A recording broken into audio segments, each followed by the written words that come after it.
ఇక టీడీపీ జనసేన కూటమికి సంబంధించిన అభ్యర్థుల జాబితా అయితే మనం చూసాము. ఇక మరి ఇదే అంశానికి సంబంధించి తిరుపతి నుంచి మా రిపోర్టర్ హరిబాబు లైవ్ ద్వారా మరింత సమాచారం అందిస్తారు.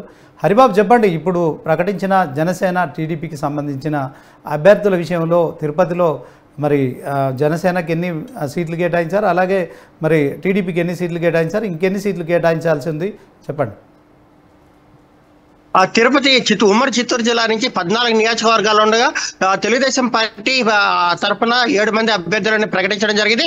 వాటిలో కుప్పం నుంచి చంద్రబాబు నాయుడు, పలమనేరు నుంచి అమర్నాథ్ రెడ్డి, పీలేరు నుంచి కిరణ్ కుమార్ రెడ్డి, తమ్ముడు కిషోర్ కుమార్ రెడ్డి, అలాగే తంబలపల్లి నుంచి జయచంద్రారెడ్డి, జీడీ నెల్లూరు నుంచి థామస్ ని, నగిరి నుంచి గాలి భానుప్రకాష్ రెడ్డిని ప్రకటించడం జరిగింది.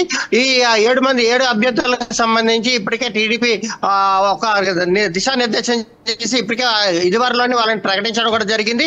ఏదైతే లోకేష్ పాదయాత్ర జరుగుతున్న నేపథ్యంలో వీళ్ళని ప్రకటించడం జరిగింది. అయితే మిగిలిన 7 నియోజకవర్గాలకు సంబంధించి చిత్తూరు, అలాగే మదనపల్లి, తిరుపతి నియోజకవర్గాలకు సంబంధించి జనసేనకి ఇచ్చే అవకాశాలు ఉన్న నేపథ్యంలో ఈ రెండింటి మీద ఇంకా తెలుగుదేశం పార్టీ ఎలాంటి స్పష్టత ఇవ్వటం లేదు.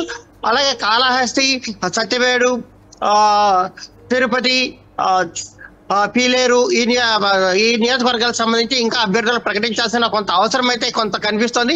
అయితే నియోజకవర్గాలకు సంబంధించి ఇప్పటికే ఆశావాహులు ఎవరైతే ఉన్నారో, పార్టీ అభ్యర్థులు ఎవరైతే ఉన్నారో వారందరూ ముమ్మరంగా తిరుగుతూ ప్రచారం చేస్తూ పార్టీ కార్యక్రమాల్లో చురుగ్గా పాల్గొంటున్నారు.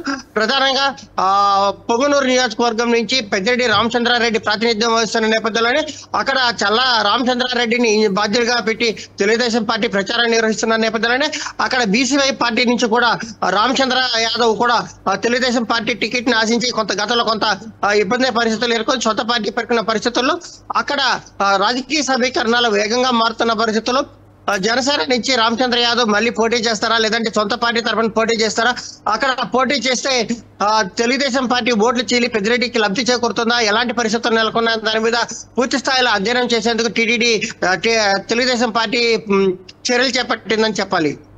హరిబాబు, ఇప్పుడు మరి 14 అసెంబ్లీ స్థానాలు తిరుపతిలో ఉన్నాయి, మరి 7 స్థానాలు టీడీపీ కేటాయించారు. సో దీంట్లో జనసేనకి ఎన్ని టికెట్లు కేటాయించే అవకాశం ఉంటుంది? ఓవరాల్గా 14లో మరి ఈ కూటమి విజయ అవకాశాలు ఎలా ఉన్నాయి తిరుపతికి సంబంధించినంతవరకు?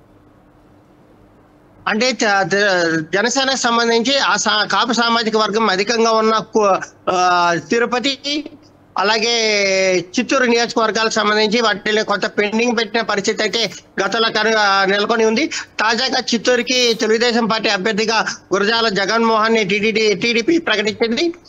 ఈ నేపథ్యంలోనే తిరుపతి, మదనపల్లిని పెండింగ్ లో పెట్టి జనసేన నాయకులు కానీ ఎవరైనా సరే అధిష్టానం కోరితే తిరుపతి కానీ లేదంటే మదనపల్లి కానీ కేటాయించే అవకాశాలు కనిపిస్తున్నాయి. ఎందుకంటే ఇక్కడ ఈ సామాజిక వర్గాలకు కొంత బలంగా ఉండడం, అలాగే జనసేన నాయకులు కానీ కార్యకర్తలు పెద్ద ఎత్తున ఆ ప్రాంతాల్లో ఉండడం వల్ల, నిత్యం ప్రజల్లో ఉండడం వల్ల కూడా ఈ స్థానాల్లో జనసేన గెలిచే అవకాశాలు ఉన్నాయని చెప్పి కూడా ఒక వాదన అయితే వినిపిస్తుంది. గతంలో కూడా పవన్ కళ్యాణ్ కోసమని తిరుపతి నియోజకవర్గాన్ని అట్టగే పెట్టడం కూడా ఇప్పటి వరకు అభ్యర్థిని ఎవరిని ప్రకటించలేదు. IVRS లో కూడా టీడీపీ చేపట్టినప్పటికి కూడా పూర్తి స్థాయిలో జనసేనని తిరుపతి నుంచే పోటీ చేస్తాడని చెప్పిన ఒక దీని మీద తిరుపతి మాత్రం నియోజకవర్గానికి జనసేనాని కోసం అని చెప్పిన తెలుగుదేశం పార్టీ కూడా ఇప్పటికి కూడా అట్టిపెట్టిందని మనకు విశ్వసనీయ వర్గాల సమాచారం ఉంది. తెలుగుదేశం పార్టీ తరఫున 5 మంది ఆశావాహులు ఉన్నప్పటికీ కూడా జనసేనాని చివరి నిమిషాల్లో 2 చోట్ల పోటీ చేసే అవకాశం ఉంటే అతనికే ఈ సీట్ ఇవ్వాలని చెప్పి కూడా, తిరుపతి ఇవ్వాలని చెప్పి కూడా తెలుగుదేశం పార్టీ నాయకులు కార్యకర్తలు భావిస్తున్న పరిస్థితి అయితే కనిపిస్తోంది. హరిబాబు, ఇక తిరుపతి నుంచి పవన్ కళ్యాణ్ పోటీ చేస్తారని ప్రచారం జరుగుతుంది. అందుకే చంద్రబాబు నాయుడు మరి 14 సీట్లలో తిరుపతికి సంబంధించిన అభ్యర్థిని ప్రకటించలేదు. ఓకే, కానీ ఓవరాల్గా 14 అసెంబ్లీ స్థానాలలో మరి ఈ జనసేన టీడీపీ కూటమి ఎన్ని స్థానాల్లో గెలిచే అవకాశం ఉంటుంది? అలాగే బీజేపీ పరిస్థితి ఎలా ఉంటుంది తిరుపతికి సంబంధించి? చిత్తూరు జిల్లాలో బీజేపీ కొంత వెనకబడిందనే చెప్పాలి. బీజేపీకి సీట్ ఇచ్చినా కూడా గెలవని పరిస్థితి అయితే నెలకొని ఉంటుంది. ప్రధానంగా తెలుగుదేశం అధికార వైకాపా మధ్యనే పూర్తి స్థాయిలో పోటీ నెలకొని ఉంటుంది ఎప్పుడు. కానీ జనసేన కూడా ఈ ప్రాంతాల్లో కొంత పట్టు తక్కువని చెప్పాలి. తిరుపతి, అలాగే శ్రీకాళహస్తి, మదనపల్లి ప్రాంతాల మినహా మిగిలిన ప్రాంతాల్లో కూడా పార్టీకి నాయకులు కార్యకర్తలు పెద్ద ఎత్తున లేకపోవడం, అలాగే గ్రామ స్థాయిలో జనసేన పార్టీకి సంబంధించి కూడా పూర్తి కార్యకర్తలు లేకపోవడము, ఆ పార్టీ బలోపేతంగా లేకపోవడం వల్ల కొంత మైనస్ అనే చెప్పాలి. ఎందుకంటే పార్టీ బలోపేతం మీద జనసేన అంతగా దృష్టి పెట్టలేదని కూడా చెప్పాలి. గ్రామ స్థాయి నుంచి కూడా ఆ పార్టీ బలంగా ఉన్నది మాత్రం తెలుగుదేశం అధికార వైఎస్ఆర్ కాంగ్రెస్ పార్టీ మాత్రమే. కాబట్టి ఈ ప్రాంతాల్లో ఎవరు గెలుపొందాలన్నా ఈ రెండు పార్టీలలో ఎవరో ఒక మద్దతు ఉంటేనే కానీ మిగిలిన పార్టీలు గెలలేని పరిస్థితి అయితే నెలకొని ఉంది. కాబట్టి జనసేన బీజేపీకి స్థానాలు కేటాయించినా కూడా గెలవలేని పరిస్థితి అయితే ఉంటుంది. ఎందుకంటే గతంలో తంబలపల్లె ఒక నియోజకవర్గంలో చాలా బీజేపీ నాయకుడు ఉన్నప్పటికీ అతను రాజకీయాలకు దూరంగా జరగడంతో ఆ ప్రాంతాల్లో కూడా బీజేపీ కొంత వెనకబడిందని చెప్పాలి. బీజేపీకి చిత్తూరు జిల్లాలో, ఉమ్మడి చిత్తూరు జిల్లాలో అంత ప్రాతినిధ్యం వహించే స్థానం కానీ లేదంటే అక్కడ పార్టీ క్యాడర్ కానీ నాయకత్వం కానీ అంత బలంగా లేదని చెప్పాలి.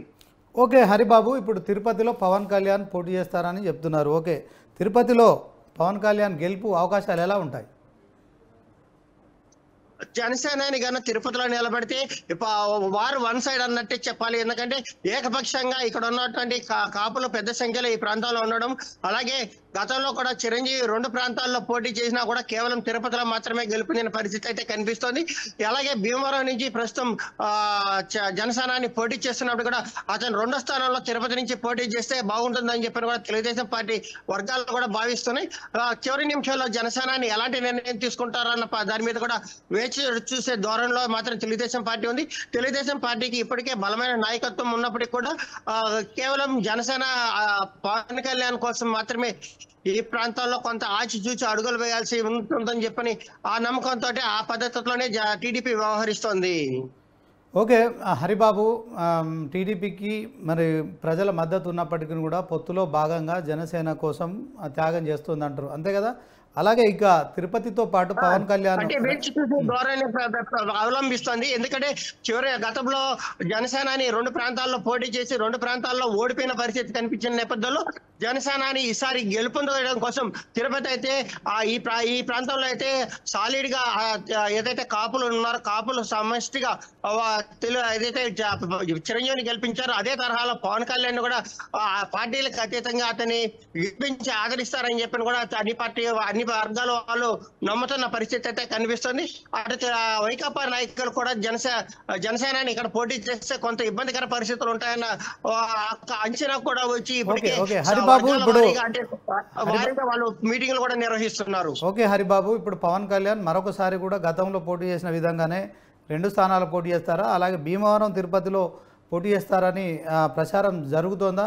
వాస్తవానికి 2 స్థానాల్లో పోటీ చేస్తే మరి ఆ గతం పునరావృతం అవుతుందా? మరి పవన్ కళ్యాణ్ ఇమేజ్ కొంత పెరిగింది, ఇప్పుడు టీడీపీ కూటమి కూడా తోడైన నేపథ్యంలో 2 స్థానాల్లో పరిస్థితి ఎలా ఉంటుంది?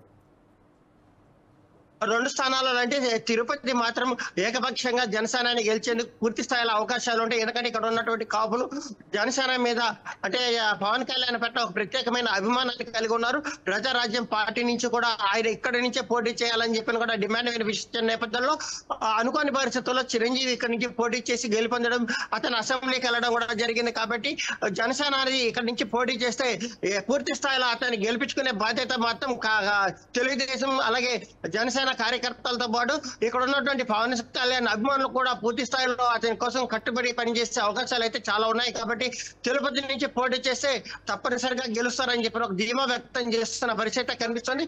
మరోవైపు భీమవరంలో అక్కడ ఉన్నటువంటి రాజకీయ సమీకరణాలు ఎలా ఉన్నాయి, అక్కడ పరిస్థితులు ఎలా ఉంటాయి అనేది పూర్తి స్థాయిలో అంచనా వేసుకోవాల్సిన పరిస్థితి అయితే కనిపిస్తున్న నేపథ్యంలో జనసేన తిరుపతి అయితే అతను ఖచ్చితంగా గెలుపొంది అసెంబ్లీకి వెళ్లే అవకాశం ఉంటుందని కూడా ఆ పార్టీ వర్గాలు కూడా అభిప్రాయపడుతున్నాయి. హరిబాబు, ఓకే, మరి ఇప్పుడు తిరుపతిలో జనసేన పవన్ కళ్యాణ్ పోటీ చేస్తారు. ఓకే, తిరుపతిలో టీడీపీ నుంచి మరి టికెట్ ఆశించిన వాళ్ళు ఎవరున్నారు? వాళ్ళకి సంబంధించి మరి పవన్ కళ్యాణ్తో కలిసి మరి టీడీపీ కూటమిలో భాగంగా కలిసి పనిచేసి మరి వైసీపీకి సంబంధించిన విషయంలో మరి ఒక తాటిపైకి వస్తారంటారా? అంటే ఇప్పటికే తెలుగుదేశం పార్టీలో ఉన్నటువంటి ప్రతి నాయకుడు కార్యకర్త అధికార పార్టీ నాయకుల ఒక అంటే నిరంకుశ వైఖరి కారణంగా కొంత ఆర్థికంగాను సామాజికంగాను అంటే ఇబ్బందులు పడిన పరిస్థితులు అయితే కనిపిస్తున్నాయి. కాబట్టి ఎట్టు తిరిగి ఈసారి తిరుపతిలో తెలుగుదేశం పార్టీని గెలిపించుకోవాల్సిన ఆవశ్యకత ఎంతైనా ఉందని చెప్పని అన్ని వర్గాల వారు భావిస్తున్నారు. అధిష్టానం కూడా ఏదైతే టికెట్ ఆశిస్తున్నారో వాళ్ళందరితో ప్రత్యేకంగా మాట్లాడి వాళ్ళని ఎవరికైతే టికెట్ కేస్తారో వాళ్ళందరూ మిగిలిన వారందరూ వారికి సపోర్ట్ చేసి వాళ్ళని గెలిపించేందుకు కృషి చేయాలని చెప్పి కోరి వాళ్ళకి వేరే పదవులు ఇచ్చేదానికి కూడా కొంత ఆసక్తి చూపిస్తున్న పరిస్థితుల్లో ఈ తెలుగుదేశం పార్టీ నాయకులు ఎవరైతే నలుగురు ఉన్నారో వాళ్ళు నలుగురు కూడా పార్టీ అధిష్టానం ఎవరిని నిర్ణయిస్తే వాళ్ళకి పనిచేసే అవకాశం ఉంది. ఇక మరి చూస్తున్నాం తిరుపతిలో కూడా మరి టీడీపీ ప్రభావం ఉన్నప్పటికీ కూడా పొత్తులో భాగంగా ఇక హరిబాబు తిరుపతిలో మరి అధికార పార్టీ వైసీపీ సంబంధించినంత వరకు మరి ఇప్పుడు ప్రకటించిన జాబితాలో టీడీపీ 7 అభ్యర్థులు మాత్రమే ప్రకటించింది. ఇక 7 స్థానాల్లో టీడీపీ వర్సెస్ వైసీపీ ఎలా ఉండబోతుంది చెప్పండి హరిబాబు. ప్రధానంగా ఏదైతే తెలుగుదేశం పార్టీ ప్రకటించిన ఈ 7 నియోజకవర్గాలలో ఇప్పటికే తెలుగుదేశం పార్టీ అభ్యర్థులు బలంగా ఉన్నారని చెప్పవచ్చు. హలో యా హరిబాబు, ఇక మరి thank you for your updates.